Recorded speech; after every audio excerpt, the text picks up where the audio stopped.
Hi, my name is Ty Baker, and I am actually making this video for my final project for Kinesiology 3075. So my patient that I've been using for all of the videos so far, we are doing our final movement assessment and final plan for him.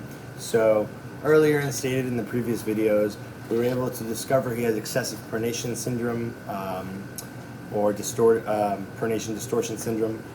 And what we saw was his flat feet was causing this as well. This went up the kinetic chain to his knees, to his hips, pelvis area, and affected it from the bottom up. So we noticed in his overhead squats during our transitional and dynamic movement assessments, as well as our FMS, that he had excessive forward lean, his hands and arms kind of moved forward. We also noticed he had some instability during the rotary instability test, as well as the inline lunge.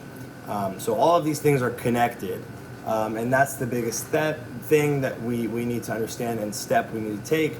So the first thing we're going to want to do is obviously, based on the NASM CES system, between inhibiting those overactive muscles, strengthening those weak muscles, isolating and training the muscles that are weak, and then reintegrating those overactive muscles again at the end. That's typically the system that we follow. So we want to start off with myofascial release, which is like foam rolling. So we're going to have the patient foam roll. And our tight muscles right now are our peroneals, which are the side of your calf.